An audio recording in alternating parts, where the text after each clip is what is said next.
Hey everybody, welcome to League and Learn, where I will be going over software development and programming concepts using analogies from video games. For this particular video, I will be going over testing and testing strategies.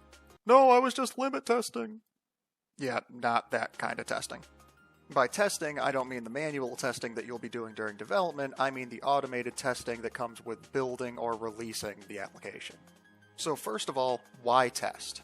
Well, testing helps make sure that the thing that you're releasing actually does what you think it does, and it also makes sure that you aren't breaking anything that already exists in the application by making the changes that you're adding. I think all of us experienced devs have been there where you're working on an application that doesn't have sufficient testing, and you make a change to some class and everything looks good, but then you realize that it breaks something on the complete other side of the application, and it's even worse when you don't catch this until it reaches production.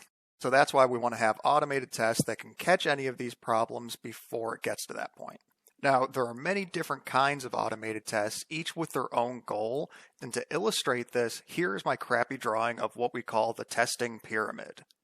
This is just a really basic illustration of it. There are more different kinds of tests than these, but these are the basic categories of tests that you will encounter. And as you move up the pyramid, you'll see that as it becomes smaller, those are the tests that you want fewer and fewer of because they become heavier and more expensive to run. So let's start with unit tests, which are going to be the smallest and cheapest to run and also the most abundant in any application that you're making. A unit test is just testing one individual unit of code, hence the name. So by that, I mean you're going to be testing one very small piece, sometimes only one function. So, for example, in a web application, you might have a button that changes the color of an element.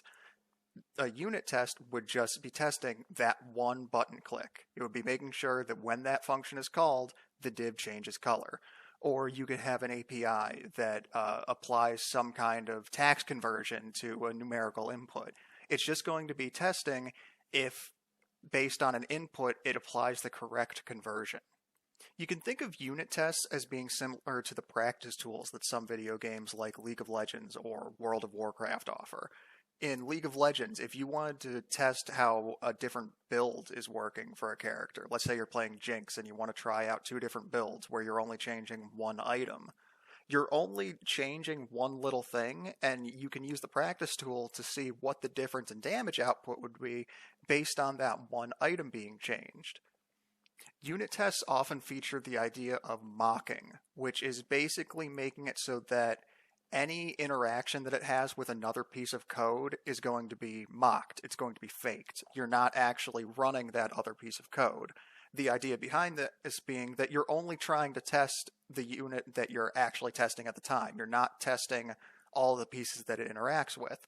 In the World of Warcraft example, you're fighting a training dummy. You don't have to move, you don't have to worry about your allies, you don't have to worry about your enemies, you're just fighting this fake enemy. So it's the perfect environment to test out these controlled changes.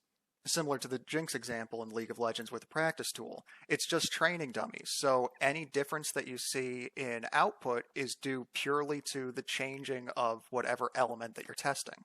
The important things to remember about unit testing are that you're isolating the piece of code that you're testing, you're not testing anything else, you're mocking out any of the interactions that it might have with other pieces of code, and you're using expectations to test it against the expected value. So you already know what the result is supposed to be, and you're checking to make sure that you get that result. The next step up from unit testing is integration testing. Integration testing is taking these units that you've made and combining them together and making sure that their interactions as a whole work the way that you're expecting them to.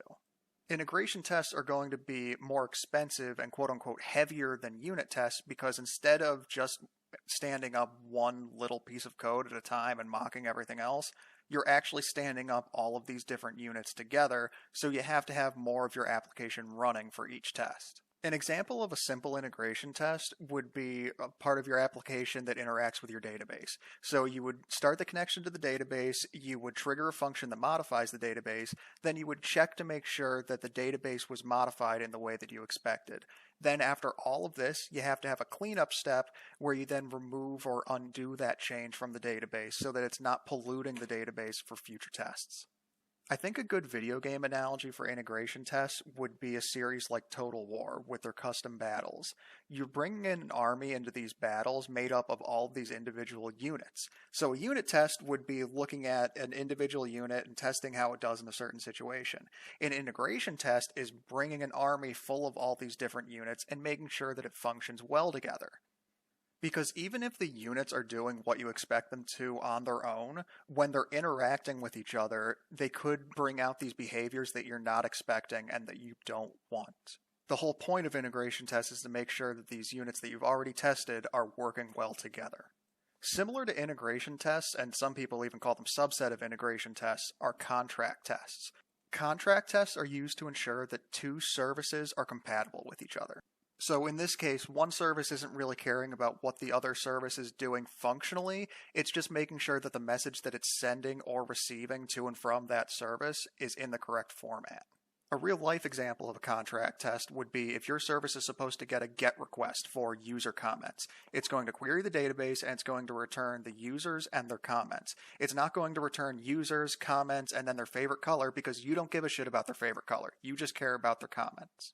This one might be a bit of a stretch, but I think a good analogy for contract testing is League of Legends jungle pathing, because if you go into a bot game and you practice a new jungle path, you're only really caring about how much health and mana you have at the end of the path, whether you have smite, and what time it is so that you can try to time a gank correctly.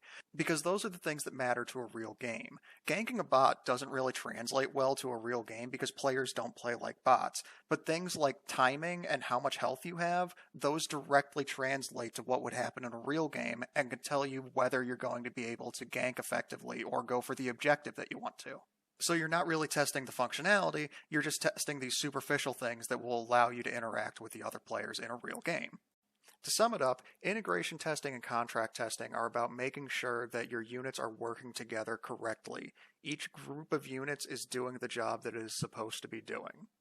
And you only want to run these after you do your unit test because if your units aren't doing what they're supposed to be, how are they supposed to be working together correctly? Finally, we have the idea of UI or E2E tests. That's user interface or end-to-end. They basically mean the same thing, just whether your application has a user interface or not.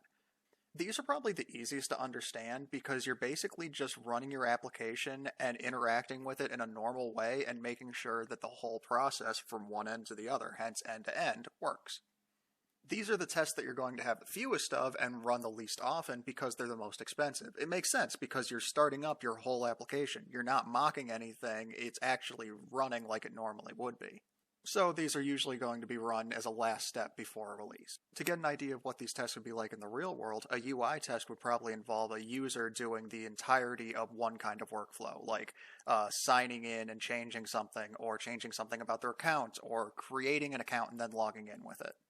An end-to-end test example for a back-end application could be something like taking a request and querying your database based on the request, and then updating the database, and then afterwards checking to make sure that all of that happened correctly.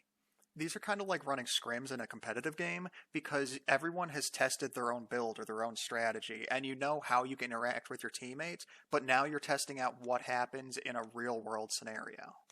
And remember, these tests are usually your last line of defense before something gets to production, so you want to make sure that it's correctly mimicking the real world. You want it to be as close to how your application is actually going to be used as possible. For effective end-to-end testing, you want to make sure that you identify your workflows, which are the things that your users would actually be doing with your application. You need to identify the conditions under which these workflows are going to be done, and you need to identify the test cases, so what should the outcome of each of these workflows be. So that wraps it up in terms of the testing pyramid, but there are also a few special cases that I'd like to talk about, namely performance testing, load testing, and stress testing. All three of those are similar to end-to-end testing in that you're running your entire application and they're expensive to run, so you're not going to run them very often, but they have specific goals and specific reasons to run them, and they can be very useful when used correctly. We'll start off with performance tests. Performance tests test, you guessed it, performance. You run your application like you normally would in production, and then you fire off a number of requests to the application. Then you check the performance of the application in handling those requests. To measure the performance, use different metrics like number of errors or average latency for the requests. Then you check to make sure that these metrics fall within an established boundary that you've deemed okay. If you have too many errors or the average latency is too high, then it fails the test, and something that was recently changed is causing problems. A quick analogy for this is something like the simulation tools in Pokemon Showdown. Let's say you have an established team, but you want to change the stats on your Venusaur, but you also want to make sure that even with the changes, your Venusaur can still always one-shot a Ferrothorn. Well, if you go in and make your changes and then you check the simulation and it can't one-shot the Ferrothorn anymore, then it's failed the test. Its performance is not matching up to what you need it to be. So that means you need to go back and you need to make additional changes. Moving on to stress testing and load testing, these are very similar to performance testing in that you're running your application like you normally would and you're firing off a number of requests, but the goals are completely different. Load testing involves firing up your application and firing off a huge amount of requests. You want to make sure that your application is taking in a ton of input, and the whole goal is to figure out how much input your application can take at a time before it starts to fall apart. You're essentially trying to take the upper limit of what your application can successfully handle. Stress testing, on the other hand, is very similar, but the whole goal isn't to find that upper limit. It's actually to push past that upper limit and see what happens to the application once it gets past the limit of what it can handle safely. It's to figure out if it can fail gracefully or if it's just going to fall apart and have a ton of errors. These tests are way more expensive than even just regular end-to-end tests, and you're not going to be running them regularly. You're usually going to have them every once in a while for specific purposes, not like every build or every release. The best analogy I could come up with for these is tower defense games. So a tower defense game like Elemental TD is going to have a set amount of levels, and that's going to have an endless mode at the end of it. So you can kind of think of the regular levels as the load test, because you're finding that upper boundary, what level you can get to, or even if you can get to the end with whatever build you're trying. And then the endless mode is your stress test, because you're just going to keep getting hammered until you fail. There's no winning it, it's just figuring out what happens when you get to that point. So when we put it all together, what have we got? We have unit tests to test individual pieces of code, we have integration tests to test these groups of units, and we have end-to-end tests to test workflows through the entire application. These all work together to give you the confidence to know that you can release this code. Kind of like how no one wants to be the guy that just hops into a ranked queue in a competitive game without knowing what they're doing. You don't want to release code if you don't know that it's going to work. I hope you enjoyed this video about testing and testing strategies. If you did, leave a like on the video and subscribe to my YouTube channel. And if you have any questions or suggestions, leave a comment or check out my Twitch stream.